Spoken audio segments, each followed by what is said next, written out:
Morning, स्वागत है आपका हमारे चैनल जेमसी स्टार जीएस गुरु में। और आज ही हमारा बीपीएससी गुरु वाला गुरु का पार्ट 8 रहेगा। आई होप कि आप लोग हमारे सारे वीडियोस पे एंजॉय कर रहे होंगे एंड ये काफ़ी आपके लिए हेल्पफुल होंगे। तो आइए हम लोग स्टार्ट करते हैं आपकी क्लासेस।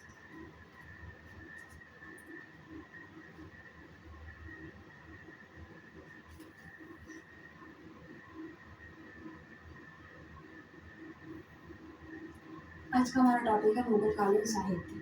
इसका फर्स्ट क्वेश्चन है कि निम्नलिखित में से कौन से तुलसीदास द्वारा नहीं लिखी गई थी। एक तुलसीदास द्वारा नहीं लिखी गई, इसका जो है साहित्य लहरी। ये साहित्य लहरी जो है तुलसीदास के द्वारा नहीं लिखी गई थी। बाकी जो ये गीता वाली विनय पत्रिका कविता वाली रचना जो तुलसीदास ने ही करी थी। नेक्स्ट है हुमायूं नामक रचना किसने करी थी, जिसका मतलब गुलबदन बेगम ने करी थी।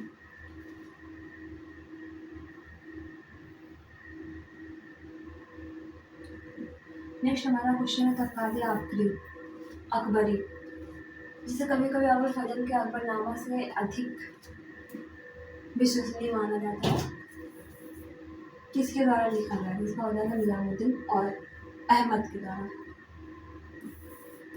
निजामुद्दीन अहमद के द्वारा लिखा गया था। आईने अकबरी निजामुद्दीन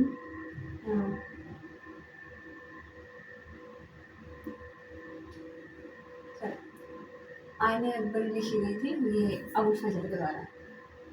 तबकाते अकबरी लिखी गई निजामुद्दीन अहमद के द्वारा और आईने अकबरी लिखी गई थी अबुल फजल का। ये पॉइंट आप लोग नोट करिएगा क्योंकि थोड़ा सा डिफरेंस है दोनों।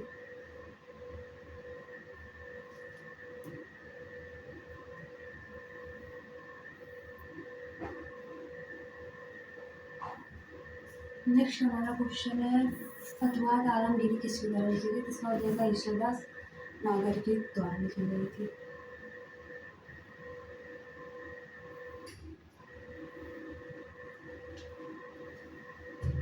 तुर्क के प्रॉब्लम किस भाषा में लिखा गया, इसका आंसर हो जाएगा सी, तुर्की भाषा में।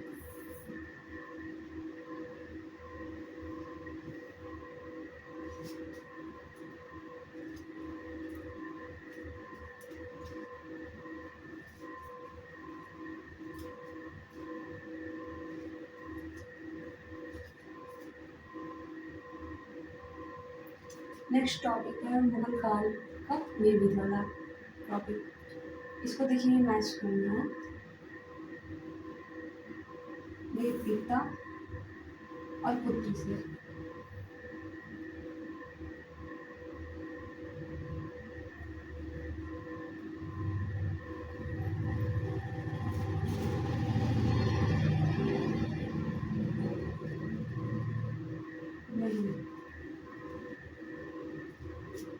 बाबर के पुत्र हो जाएंगे कामरान, अकबर के पुत्र हो जाएंगे सलीम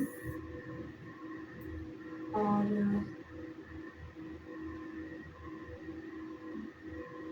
जहांगीर के पुत्र हो जाएंगे खुसरो और शाहजहां हो जाएंगे कामरान।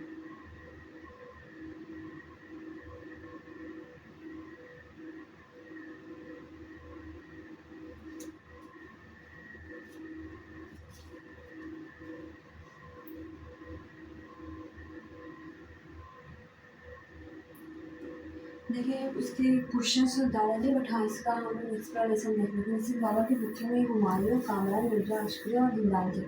अकबर के प्रमुख पुत्र सलीम, मुराद, मिर्जा और दानियाल थे। और शाहजहाँ के जो चार पुत्र थे दारा सिकोह, शाह शुजा, औरंगजेब, आलमगीर और मुराद बख्श थे। और जो जहांगीर के जो पुत्र थे उनके पुत्रों में खुर्रम, जो आगे चलकर शाहजहाँ बने थे, और खुसरो, मिर्जा परवेज आदि सम्मिलित थे। तो आप लोग इसमें नोटिस करिएगा, इसमें मैंने अभी गलत डाल दिया था।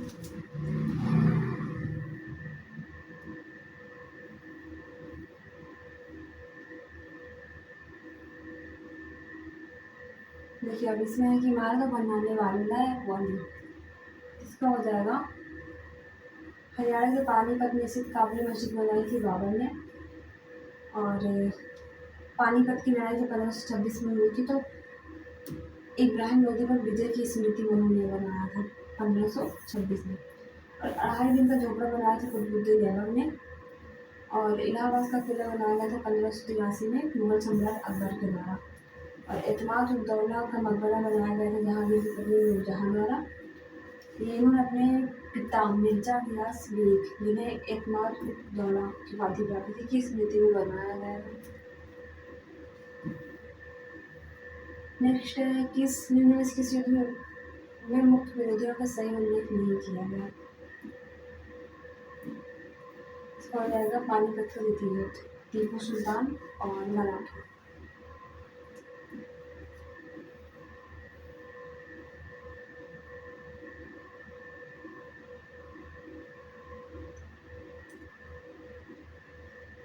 देखिए पानीपत का प्रथम युद्ध हुआ था 21 अप्रैल 1526 को बाबर और इब्राहिम लोदी के बीच हुआ था और हल्दी घाटी में युद्ध जून 1576 में हुआ था। और पानीपत का जो द्वितीय युद्ध था ये हुआ था 1556 में सम्राट हेमचंद्र हेमू और अकबर के बीच हुआ था, जिसमें अकबर की सेना विजयी हुई थी। इस के अकॉर्डिंग ये वाला जो मैच है ये इनकरेक्ट है।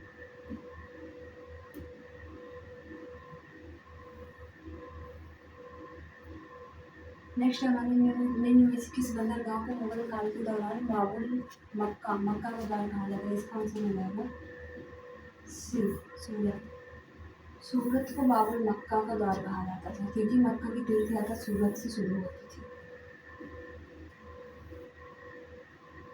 यह कथन किसका है कि अकबर के शासन में इलाहाबाद में 40 स्तंभ की मंजिल के निर्माण में 5,000 से 20,000 लोगों ने 40 साल तक काम किया? ये हो जाएगा विलियम फिंच के द्वारा कहा गया है। नेक्स्ट हमारा है सिख संप्रदाय। पटना में किस सिख गुरु का जन्म हुआ था? तो हो जाएगा गोविंद सिंह का हुआ था और ये हुए थे 10वें गुरु 1666 में और इनकी मृत्यु हुई थी 1708 में 7 अक्टूबर को।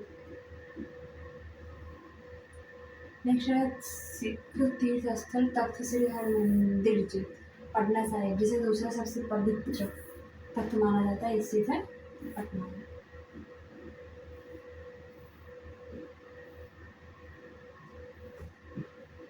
नेक्स्ट हमारा टॉपिक आता है मराठा राज्य और संघ। तो शिवाजी की राजधानी कहाँ थी? ये थी रायगढ़ में। 1674 में शिवाजी ने अपना राज्याभिषेक करवाया तथा छत्रपति की उपाधि धारण करी थी। 1674 ये आप लोग याद करिएगा।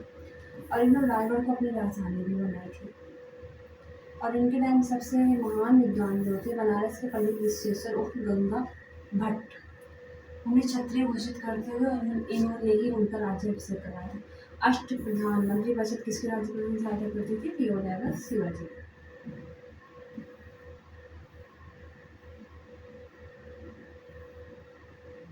इसी का इनका हम देख सकते हैं इनके अधिकारी गण होते जैसे पैसा होते थे, राजा का प्रधानमंत्री होते थे और अमात्य या मजमूअदर युद्ध वित्त एवं राजस्व मंत्री होते थे और वाकई नवीस होते थे। राजा के दैनिक कार्य तथा दरबार की प्रतिदिन की कार्यवाही को मिलकर रखता था। ये जो वाकई नवीस होते थे। सचिव होते थे, ये राजकीय पत्र व्यवहार का कार्य देते थे। सुमंत होते थे, विदेश मंत्री होते थे। सेनापति जो होते थे सारे नौकर, इनको सेना की भर्ती संगठन रसद आदि का प्रबंधन करना होता था। और ये जो पंडित राव होते थे ये धार्मिक कार्यों के लिए अनुदानों का दायित्व निभाते थे। और न्यायाधीश जो होते थे ये मुख्य न्यायाधीश होते थे।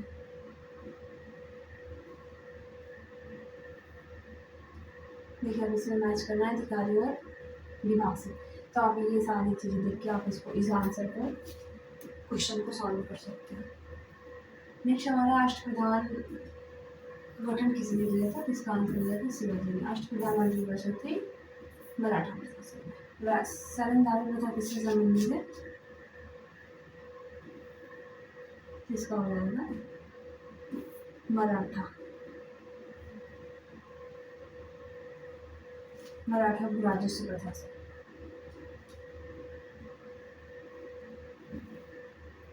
नेक्स्ट हमारा आता है मुगल साम्राज्य का विघटन।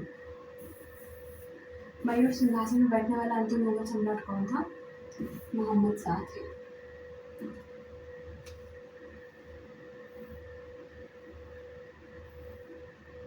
शाहजहां द्वारा बनवाया गया मयूर सिंहासन पर बैठने वाला अंतिम मुगल शासक मोहम्मद शाह था। इसी काल में नादिर शाह ने 1747 में भारत पर आक्रमण किया और करनाल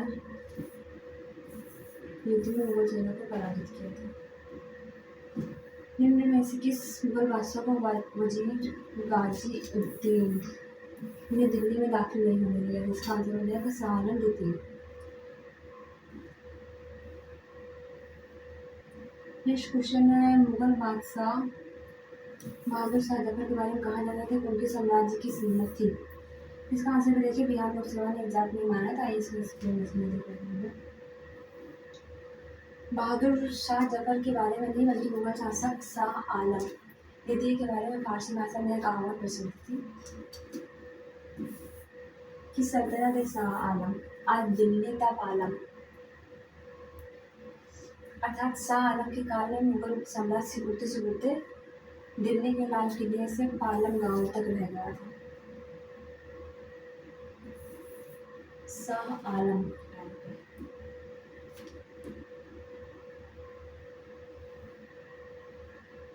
ये आज हमारा नेक्स्ट टॉपिक है, ये आ जाता है हमारा आधुनिक भारत का इतिहास। और इस टॉपिक की स्टार्ट होती है यूरोपीय कंपनियों के आगमन से।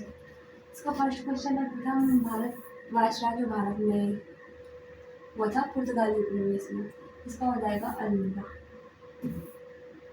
ये 1458 में हमारे भारत आए थे, बंदरगाह कालीकट होते हुए, और यहाँ पहुँचे उन्होंने भारत के नए संविधान मार्ग की खोज करी थी। और 1505 ईस्वी में फ्रांसिस्को द अल्मीरा भारत में प्रथम पुर्तगाली वायसराय गवर्नर बनकर आया था।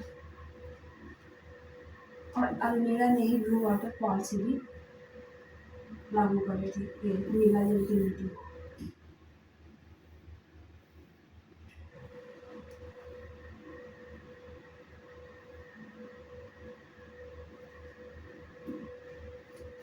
भारत में 1613 ईस्वी में अंग्रेजों ने अपनी पहली फैक्ट्री कहाँ स्थापित करी थी? इसका आंसर है डी, सूरत।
समुद्री डकैती होली का उपयोग कौन करता था? इसका आंसर हो जाएगा पुर्तगाली करते थे होली का प्रयोग।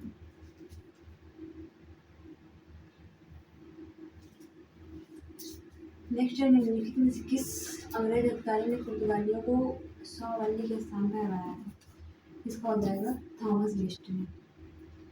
इनमें में से प्रथम कर्नाटक युद्ध का कौन सा तात्कालिक कारण था? अंग्रेजों द्वारा फ्रांसीसी जहाजों का अधिग्रहण करना। ये हुआ था 1746 से 48 के बीच में, कर्नाटक का प्रथम युद्ध।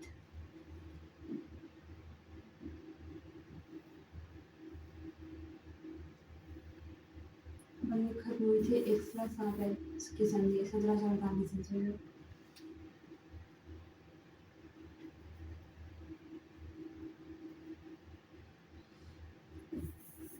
सत्रह सौ साठ का प्रसिद्ध वाणीवास का युद्ध अंग्रेजों द्वारा किसके खिलाफ लड़ा गया था? इसका आंसर हो गया फ्रांस से।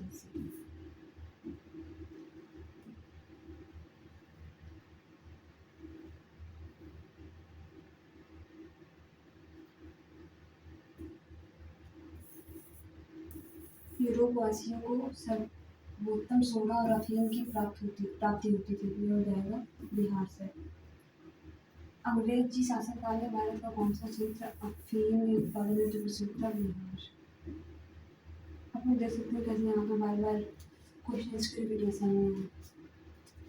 भारत चीन और इंग्लैंड के बीच त्रिकोणीय व्यापार का मुख्य तार्किक आधार क्या था? अफीम। नेक्स्ट हमारा देखिए, इसमें मैच करना है। देखिए, ये खोजकर्ता और ये जन्मस्थान बनाना है। इसका करेक्ट हो जाएगा Christopher Columbus Italy, Jacques Cartier France, sir Francis Drake हो जाएगा यूनाइटेड किंगडम, फर्डिनेंड हो बैंगलोर हो जाएगा पुर्तगाली से। नेक्स्ट हमारा है टॉपिक ईस्ट इंडिया कंपनी और बंगाल के नवाब। इसका फर्स्ट क्वेश्चन है बक्सर की लड़ाई के बाद किस संधि पर हस्ताक्षर किए गए? इसका हो जाएगा बी, इलाहाबाद संधि। ये हुआ था 1764 बक्सर की लड़ाई, और 1765 में जो है 2 संधियाँ हुई थी। प्रथम संधि हुई थी क्लाइव और मुगल सम्राट शाह आलम की, और जबकि इलाहाबाद की दूसरी संधि हुई थी क्लाइव और रावत के नाम सूबा उदौला के बीच।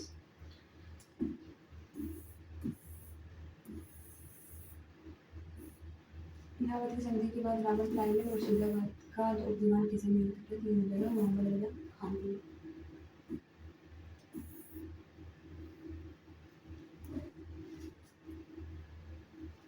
नेक्स्ट हमारा क्वेश्चन है शाह आलम द्वितीय ने ईस्ट इंडिया कंपनी को बंगाल तथा बिहार की उड़ीसा की दीवानी प्रदान की थी, किसको बढ़ेगा 1765 को।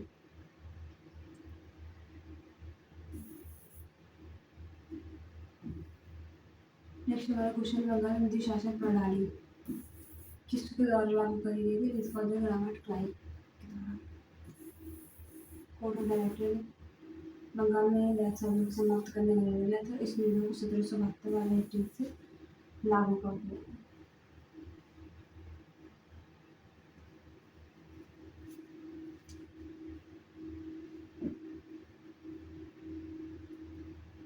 अंग्रेजों ने भारत पर लंबे समय तक राज्य कैसे किया था? आइए हम लोग इसका रीजन देखते हैं। इसका रीजन है अंग्रेजों द्वारा भारत में 200 वर्षों तक राज्य करने का प्रमुख कारण बांटो और राज करो की नीति थी। नेक्स्ट हमारा टॉपिक बताता है क्षेत्रीय राज्य मैसूर और पंजाब।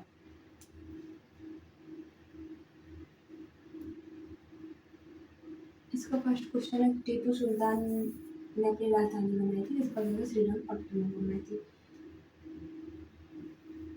कौन से सन में टीपू सुल्तान और ब्रिटिश ईस्ट इंडिया कंपनी के बीच मंगलूरु की संधि में हस्ताक्षर हुए? इसका आंसर होगा 1784। अंग्रेजों ने श्रीरंगपट्टनम की संधि किसके साथ करी थी? इसका जाएगा टीपू सुल्तान के साथ। और ये हुई थी 1792 ईस्वी में।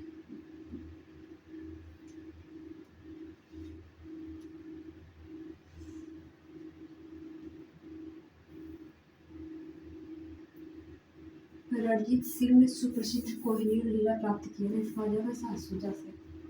पंजाब भूमि पर हस्तांतरण अधिनियम कब पारित हुआ? इसका आंसर होगा 1900 ईस्वी में।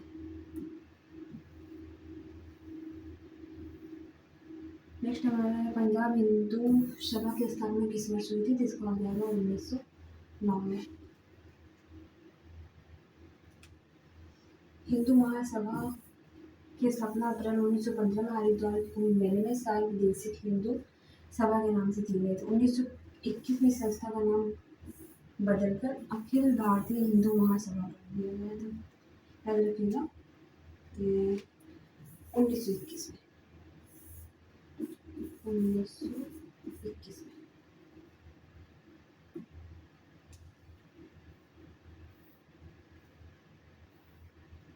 अब देखिए नेक्स्ट हमारा टॉपिक आता है गवर्नर जनरल और वायसराय।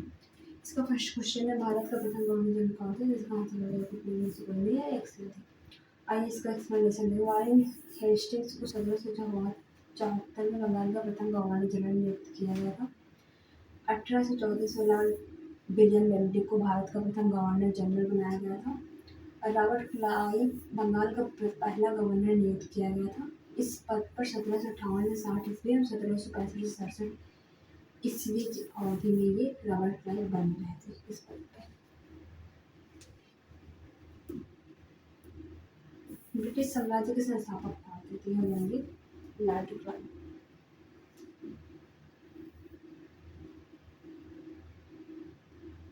इनमें से किसे भारत में ब्रिटिश शासन हो गया? वही क्वेश्चन। डच शासन का जनक किसे कहा जाता था? ये हो जाएगा सर लियोनिल कर्टिस को।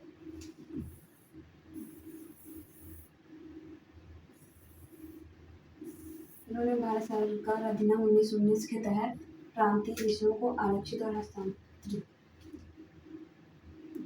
में विभाजित कर दिया था।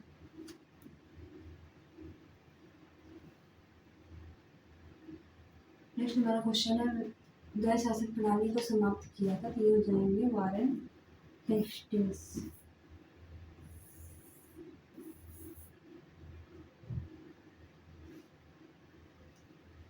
ठगों का उन्मूलन किसके नेतृत्व में हुआ? इसका हो जाएगा कैप्टन सुलेमान।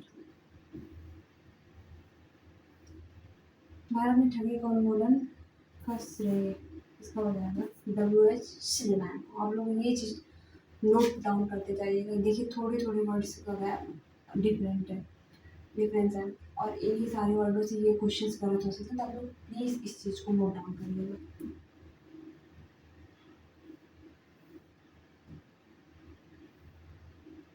भारत में प्रथम रेलवे लाइन ब्रिटिश गवर्नर के समय बिछाई गई थी लॉर्ड डलहौजी के टाइम पे 1800 बंबई से हावड़ा के बीच।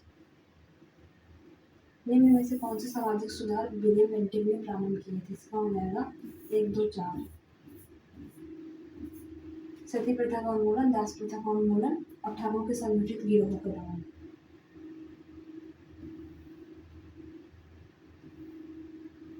सती प्रथा को गैर कानूनी किसने घोषित किया था? इसको हो जाएगा विलियम बेंटिक।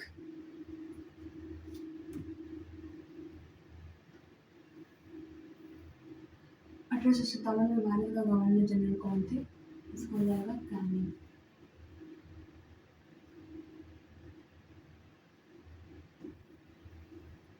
अफगानिस्तान के प्रति आक्रामक नीति किस वायसराय ने अपनाई थी? लॉर्ड लिटन ने 1876 में। लॉर्ड लिटन किससे संबंधित नहीं है? गिलबर्ट गिल से। किस वायसराय ने भारत में औपनिवेशिक आर्थिक संरचना का विकेंद्रीकरण किया? मेयो ने किया। और कब किया था? इनका शासनकाल है 1869 टू 72 और 1870 में इन्होंने ये संकल्प जारी किया।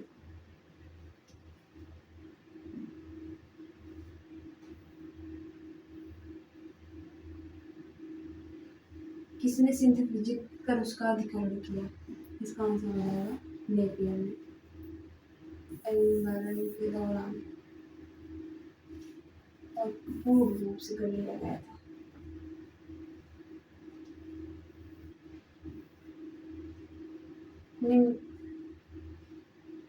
देखिए इसमें मैच करना है डेप्थ और विषय। तो नामटनाल का विषय है कम्युनल अवार्ड।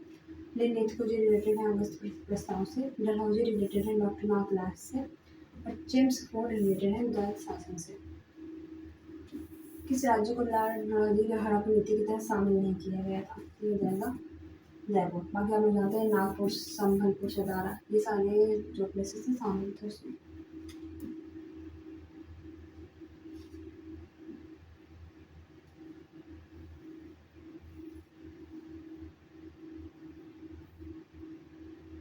सुरक्षा प्रकोष्ठ की नीति संबंधित है वारेन हेस्टिंग्स से। घेरे की नीति भी इसी को कहते हैं।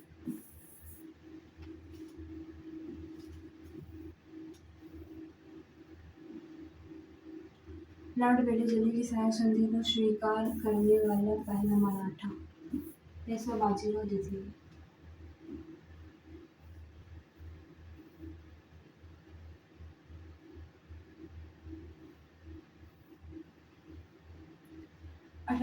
लॉर्ड मेयो के 1870 संकल्प के बारे में से कौन सा सही है? कथन सही है, इसका आंसर हो जाएगा ए, 1 2 3 4। ये भी इसमें चारों से।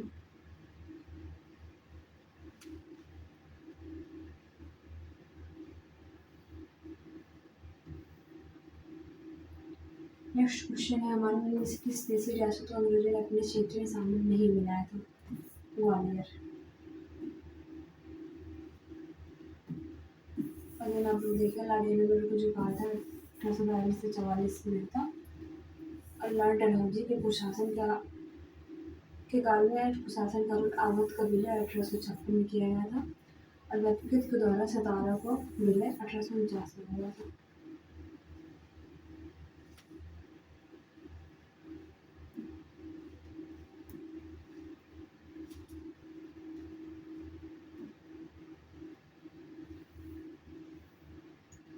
दिल्ली में उसके राजकीय प्रवेश के अवसर पर किस वायसराय पर एक बम फेंका गया? लड़हारी। भारत के वायसराय के रूप में किसके कार्यकाल में महान व शहीद भगत सिंह, सुखदेव और राजगुरु को फांसी दी गई थी? जिसका आंसर हो जाएगा लॉर्ड इरविन के शासनकाल में।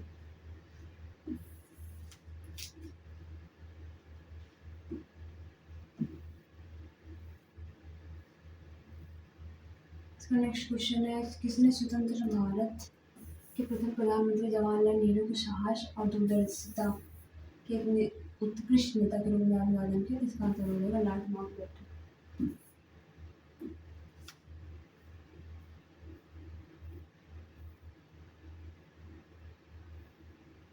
निम्न में से किस वायसराय के कार्यकाल में भारतीयों को राय बहादुर और खान बहादुर की उपाधियां दी गई थी? इसका हो जाएगा 1857 के विद्रोह के समय अंग्रेजों की सहायता करने वाले देसी शासकों, जमींदारों आदि को अपना विश्वासपात्र बनाने के लिए उन्होंने उपाधियां खिल्लत, भूमि अनुदान, ऋण माफी आदि सुविधाएं प्रदान करने की जाने लगी थी। इनमें हिंदुओं को दी जाने वाली प्रमुख उपाधि राय बहादुर तथा मुस्लिमों और पारसियों को दी जाने वाली समकक्ष उपाधि खान बहादुर थी।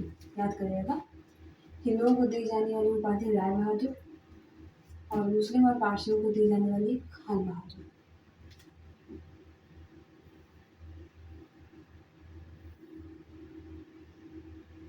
प्रथम भारतीय जिन्होंने स्वाधीन भारत में गवर्नर जनरल का पदभार ग्रहण किया था, सी राजगोपालाचारी। स्वतंत्र भारत से पहले गवर्नर जनरल थे राजगोपालाचारी।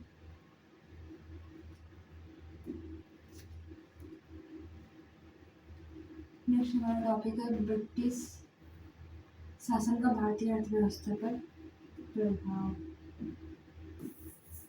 फर्स्ट क्वेश्चन है, औपनिवेशिक काल के दौरान रेलवे का भारतीय उद्योगों पर क्या प्रभाव पड़ा था? आयात को बढ़ावा देकर औद्योगिक विकास में बाधा डाली थी।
सेकंड क्वेश्चन है हमारा,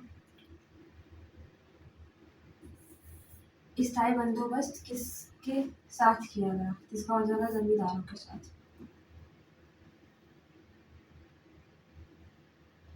इसके तहत देखिए था क्या, 1793 में अलाद कानून भू राजस्व की स्थायी बंदोबस्त व्यवस्था प्रणाली के प्रारंभ किया है। इसे इस्तमरारी, जागीरदारी, मालगुजारी और पेशवेदारी आदि के विभिन्न नामों से भी जाना जाता है। यह व्यवस्था बंगाल, बिहार, उड़ीसा तथा उत्तर प्रदेश के वाराणसी में लागू थी। इसके अंतर्गत समूचे ब्रिटिश भारत के क्षेत्रफल का लगभग 19% शामिल था और नए वर्ग को भू स्वामी घोषित कर दिया। जमींदारों के जो नया वर्ग होता था उनको भू स्वामी घोषित कर दिया जाता था। और इसमें क्या था, जिससे भूमि के लगान का 10/11 भाग कंपनी को देना पड़ता था और 1/11 भाग अपनी सेवाओं के लिए अपने पास रखना होता था। नेक्स्ट है, किसने बंगाल में चिर स्थायी बंदोबस्त प्रणाली की शुरुआत करी थी? इसका आंसर हो जाएगा लॉर्ड कॉर्नवालिस।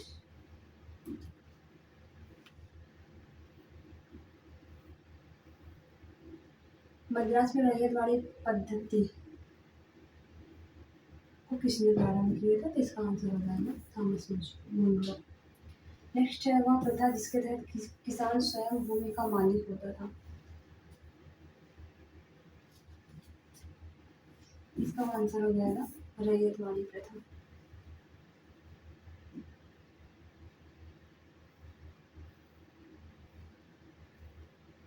किसने बंगाल में महारवाड़ी बंदोबस्त प्रणाली की शुरुआत करी? तो इसका हो जाएगा हॉल्ट मैकेंजी। महारवाड़ी हॉल्ट मैकेंजी ये 1822 में।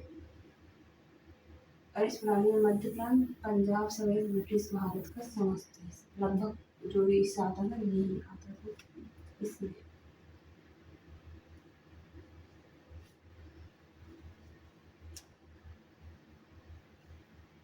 और इसमें क्या था कि इसमें 30% भूभाग शामिल होता था। मतलब ये जो जितने भी इससे आगे थे, जितने का भी मैंने नाम लिया, उसमें इसमें 30% भूभाग जो था ये इसमें शामिल था। और महारवाड़ी पद्धति की सबसे खास बात क्या है, इसमें जमींदारी और रैयतवाड़ी दोनों की विशेषताएं शामिल है, दोनों के तत्व शामिल है। जमींदारों द्वारा कृषक से मांगे गए बेगार या अवैध उपकर को किस नाम से जाना जाता है? बेथी नाम से। कृषक से मांगे गए बेगार या अवैध उपकर को होम चार्जेस से ब्रिटेन में भारतीय सरकार के खर्चे में समाहित थे। बजट सही, ये भी सही, ये भी सही, ये भी सही। ब्रिटिश भारतीय अधिकारियों के पेंशन, खरीदे गए सैन्य माल में भंडार और रेलवे जो गारंटेड ब्याज होते थे, ये भी इसमें शामिल है।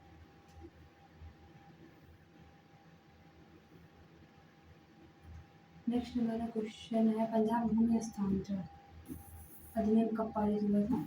1900 में।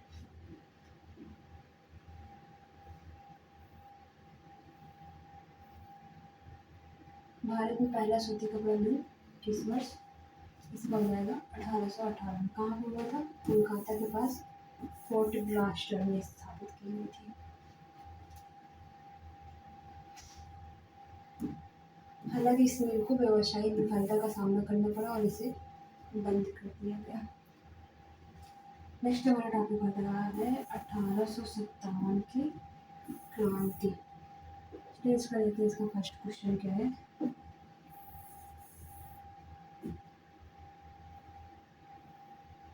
इसका फर्स्ट क्वेश्चन है कि अंग्रेजी भारतीय सेना में चलने वाले कारतूसों से चलने वाली एनफील्ड राइफल कब शामिल करी गई? इसका हो जाएगा दिसंबर 1856 में। 1857 की क्रांति संगठन कहाँ से प्रारंभ हुई?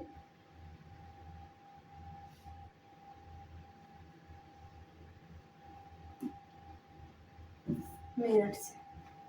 1857 मेरठ 24 अप्रैल 1857।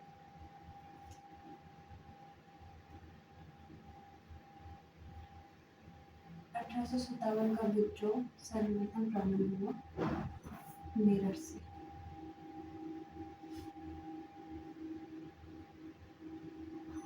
निम्न में से कौन सा ईस्ट कंपनी के सिपाहियों को विद्रोही बनाने का कारण नहीं था? अधिकारियों की अक्षमता।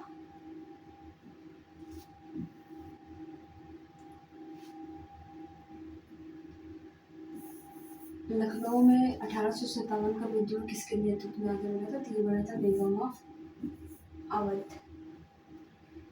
इनमें से किसने 1857 के विद्रोह में सक्रिय भाग लिया था? जिसका हो जाएगा ई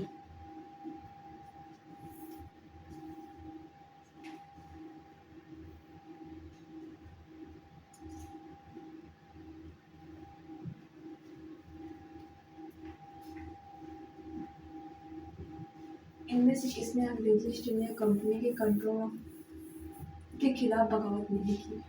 तमिलनाडु, सॉरी, हैदराबाद का निजाम।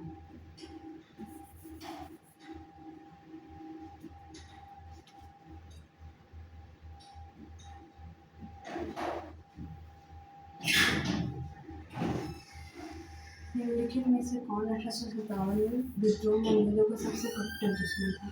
इसका हो जाएगा मौलवी अहमदुल्ला शाह।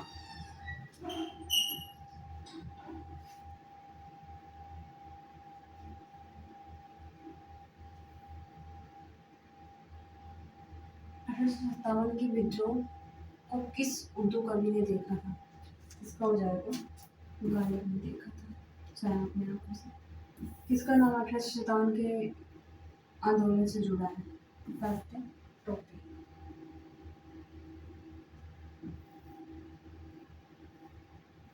झांसी की रानी लक्ष्मीबाई की मृत्यु कहाँ पर हुई थी? इसका हो जाएगा ग्वालियर में। वर्गों में से किसने 1857 के विद्रोह में भाग नहीं लिया था? इसका हो जाएगा दूसरा और चौथा। साहूकार और जमींदारों ने भाग नहीं लिया था।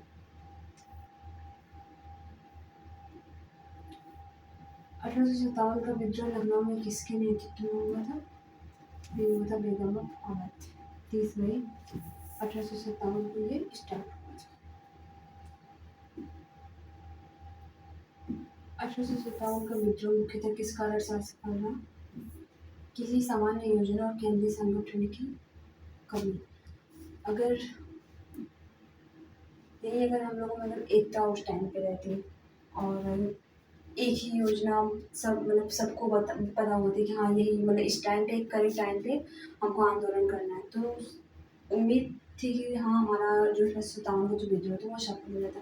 लेकिन इसी चीज़ की कमी होने की वजह से केंद्रीय संगठन भी नहीं था और सामान्य योजना भी नहीं थी, और किसी ने किसी तारीख को विद्रोह किया तो किसी ने किसी तारीख को विद्रोह किया। इसी वजह से जो है हमारा ये आंदोलन जो था वो सफल नहीं हुआ था।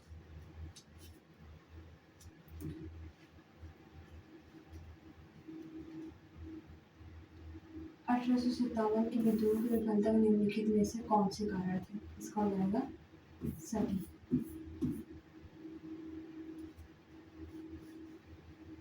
1857 में प्रथम स्वतंत्रता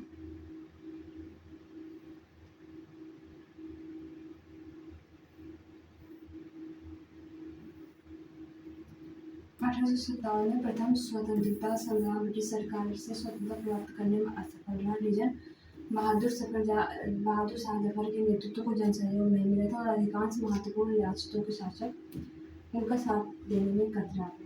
इसका दोनों ये सही है, इसका स्पष्टीकरण भी करता है और दोनों कथन ये सही है।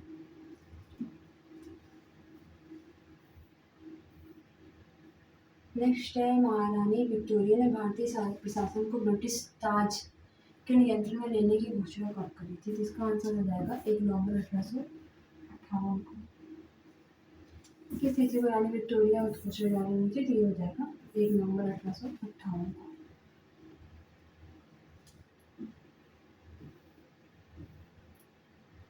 अठारह के विद्रोह के बाद ब्रिटिश सरकार ने सिपाहियों का इन प्रांतों से चयन किया था। इसका हो जाएगा गोरखा, सिख एवं पंजाबी उत्तर प्रांत से।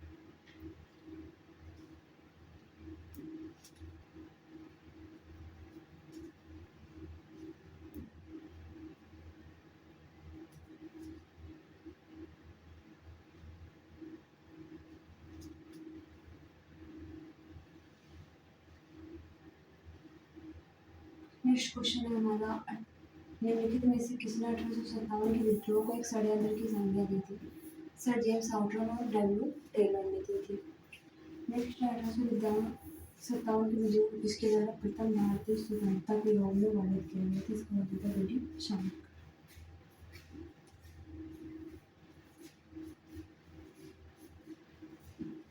1857 के विद्रोह को किसके द्वारा प्रथम स्वतंत्रता संग्राम के रूप में वर्णित किया गया? इसका हो जाएगा वीर सावरकर।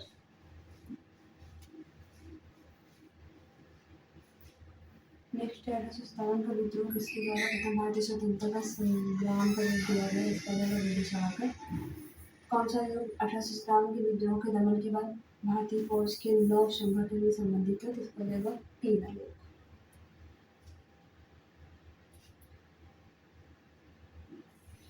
इस टाइम पे पेल आयोग ने कहा था कि रेजिमेंटों में भिन्न जाति समुदायों को मिश्रित रखने का सिद्धांत अपनाने की सिफारिश की गई थी पेल आयोग के थ्रू। और यूरोपीय सैनिकों की संख्या 1857 के विद्रोह से भी 45,000 थी और अब 65,000 कर दी गई थी।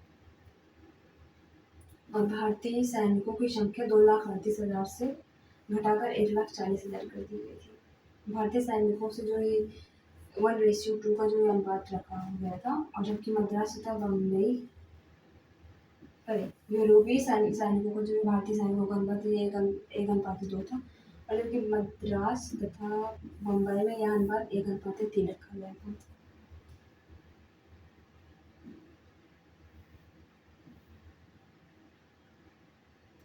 अठारह की घटना कब प्रारंभ किसके रूप में हुआ था, जिसका हो जाएगा डॉक्टर एसएन सेन। किसने कहा था कि 1857 की घटना का प्रारंभ धर्म के संघर्ष के रूप में, इसका हो जाएगा doctor SN Sen. Next question है हमारा, देखिए यहाँ पे मैच करना है, तो हम नेक्स्ट पेज पे चलते हैं।